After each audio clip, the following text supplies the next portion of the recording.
Assalamualaikum warahmatullahi wabarakatuh. Salam dan bahagia.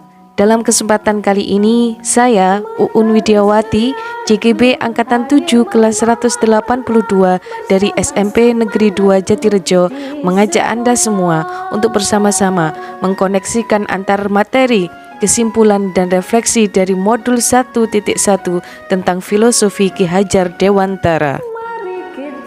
Saya menyimpulkan dari pemikiran-pemikiran Ki Hajar Dewantara menjadi dua bagian besar, yaitu filosofi utama dan filosofi pendukung, di mana filosofi utama ini sudah sangat familiar dengan kita sehari-hari. 3 kata sakti yang menjadi pokok pendidikan di Indonesia: ing ngarsa sung tulodo, ing madya mangun karso, tutwuri handayani, yang apabila diartikan ing ngarsa sung tulodo, di depan kita sebagai seorang guru hendaknya bisa memberikan contoh atau teladan kepada anak-anak didik kita.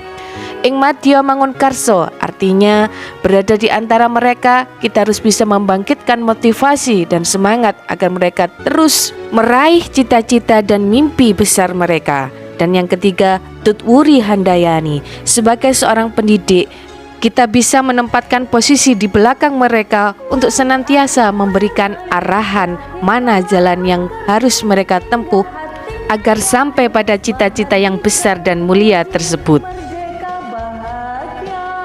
Selanjutnya adalah filosofi pendukung yang saya temukan ketika mendalami materi pada modul 1.1 ini.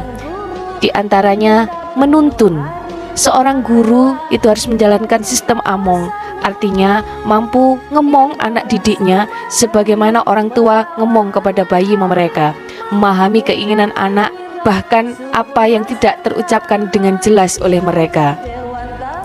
Yang kedua, pendidikan harus berpihak kepada anak, seperti yang pernah dipesankan oleh Ki Hajar Dewantara. Kowe bakal dak mulia ke selawasi. Seperti itulah kiranya kita harus memperlakukan anak, menghamba kepada anak, menyadari bahwa anak adalah titipan yang maha kuasa yang harus kita jaga dengan sebaik-baiknya penjagaan. Yang ketiga, mereka bukanlah sebuah tabula rasa yang harus kita paksakan harus menjadi apa. Tugas kita hanya menebalkan laku sehingga mereka merdeka untuk bermain, belajar secara lahir dan batin untuk menuju kodratnya masing-masing. Yang kelima dan keenam adalah penanaman budi pekerti, sehingga terjadi harmonisasi antara watak dan karakter, menggali dan mengembangkan potensi siswa dan mengakomodasi karakteristik masing-masing untuk mewujudkan student well-being, bahagia lahir dan batin.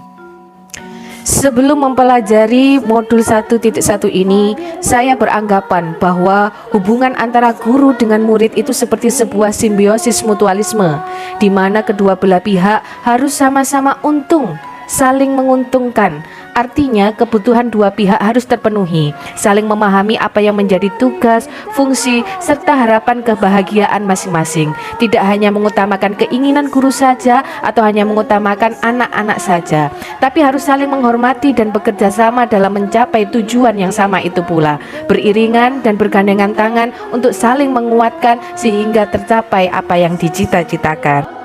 Setelah membaca, memahami, dan mendalami apa yang tercantum dalam modul 1.1 ini tentang filosofi Ki Hajar Dewantara, pemikiran saya sedikit berubah.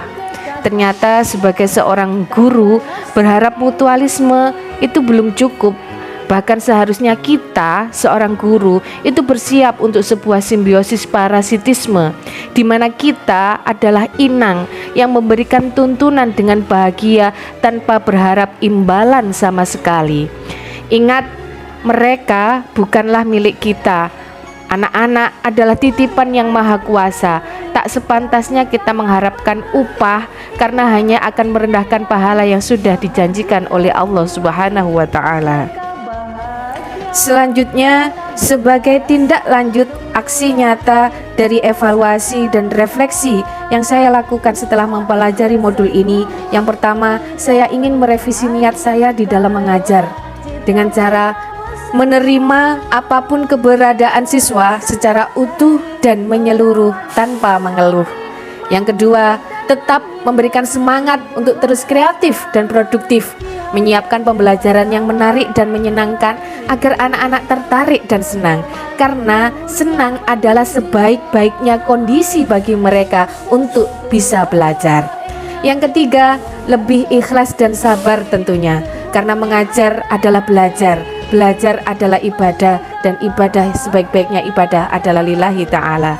Yang keempat, berpikir, berkata, dan bertindak yang positif sehingga bisa memberikan tauladan bagi mereka dengan meyakini bahwa setiap orang pasti memiliki kebaikan dan keburukan. Tugas kita sebagai sesama manusia adalah menemukan kebaikan-kebaikannya kapanpun dan dimanapun berada.